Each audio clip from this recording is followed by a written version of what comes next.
Hey guys, in this month's top 5, I'm going to be sharing with you my most anticipated books of 2024.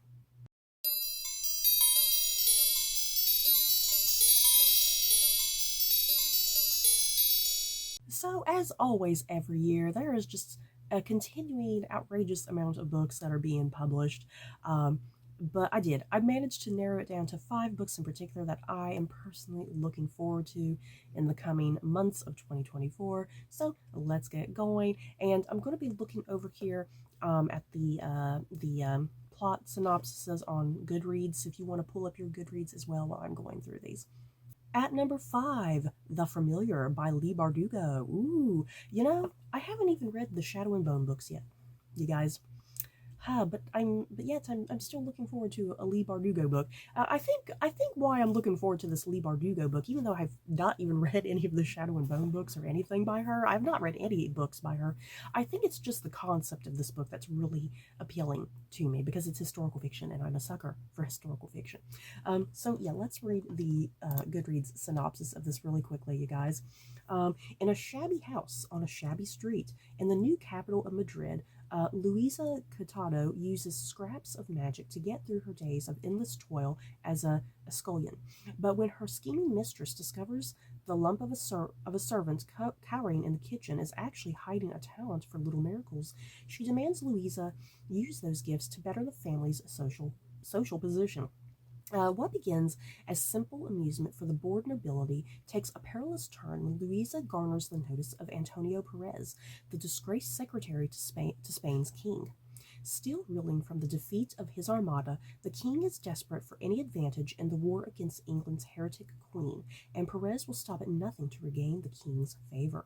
Determined to seize this one chance to better her fortunes, Luisa plunges into a world of seers and alchemists, holy men and hucksters, where the line between magic, science, and fraud is never certain. But as her notoriety grows, so does the danger that her Jewish blood will doom her to the Inquisition's wrath. She will have to use every bit of her wit and will to survive, even if that means enlisting the help of a guy named Julian Santiago, an embittered immortal familiar whose own secrets could prove deadly for them both. Yes. At number 4, The Seventh Veil of Salam by Sylvia Morena Garcia. I am always hugely looking forward to a new book by Sylvia Morena Garcia. So yeah, she has another book coming out this year. This one sounds super great as always. So yeah, let's read the Goodreads synopsis on this one as well. Let's see. Okay, we're in the 1950s. Already really good right there. Every actress wants to play Salam, the star-making role in a big-budget movie about the legendary woman whose story has inspired artists since ancient times. So when the film's mercurial director casts Vera, an unknown Mexican ingenue, in the lead role, she quickly becomes the talk of the town. Vera also becomes an object of envy for Nancy Hartley, a bit player whose career has stalled and who will do anything to win the fame she believes she richly deserves.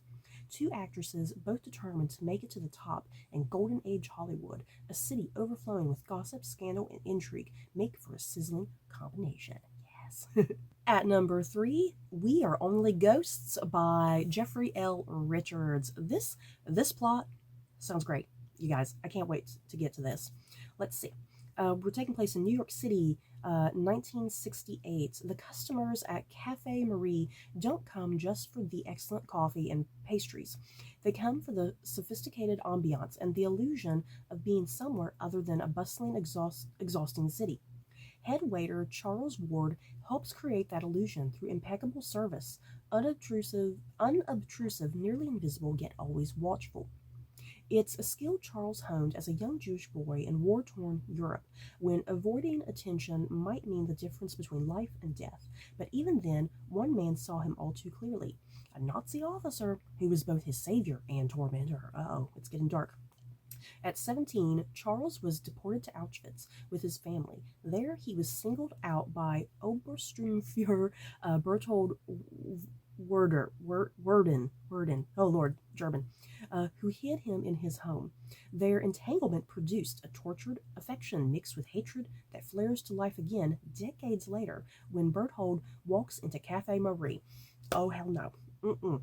Mm-mm. Drawn back into Berthold's orbit, Charles is forced to revisit the pain and the brief, undeniable pleasures of the life he once knew. And dear God, and if he acts on his growing hunger for revenge, will he lose his only tether to the past, the only other witness to who he was and everything he endured, or find peace at last? And in the tags on Goodreads, this does say that this is a LGBT plus book. So it sounds like this young man who was in a concentration camp, it sounds like him and this Nazi officer might have had a thing, which is very scandalous to even think about. Oh my God. So I guess we'll see how that goes. Either way, I am just totally looking forward to this book because it sounds really great.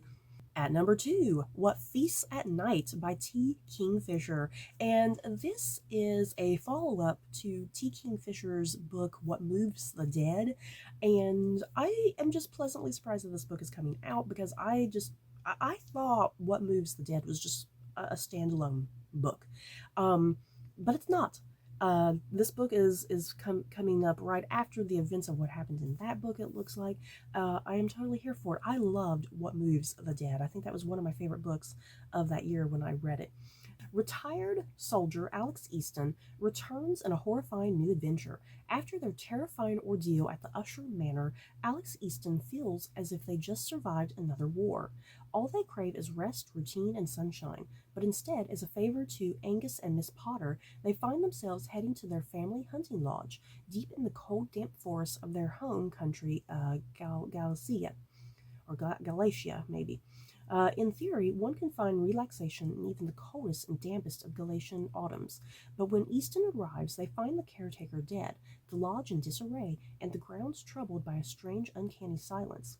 The villagers whisper that a breath-stealing monster from folklore has taken up residence in Easton's home. Easton knows better than to put too much stock in local superstitions, but they can tell that something is not quite right in their home or in their dreams. What Moves the Dead was like a really creative, reimaginative retelling of Edgar Allan Poe's Fall of the House of Usher. I love that. And it looks like What Feasts at Night is supposed to be some sort of imaginative retelling as well, but I can't tell exactly what it's supposed to be a retelling of. If someone knows better than me, please let me know. And my most anticipated book of 2024 at number 1, The Fox Wife by Yang Zichu. Yay! I have been anxiously looking forward to a new book by Yang Zichu. All of her books that she's published so far, which I think have only been 2, if I'm not mistaken, I love them. I freaking loved those books. So I'm really excited to see her writing something else.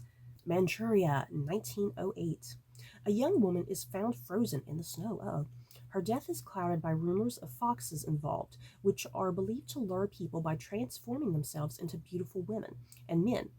Bao, a detective with a reputation for sniffing out the truth, is hired to uncover the dead woman's identity. Since childhood, Bao has been intrigued by the fox gods, yet they've remained tantalizingly out of reach, until perhaps now. Meanwhile, a family that owns a famous Chinese medicine shop can cure ailments, but not the curse that afflicts them. Their eldest sons die before their 24th birthdays.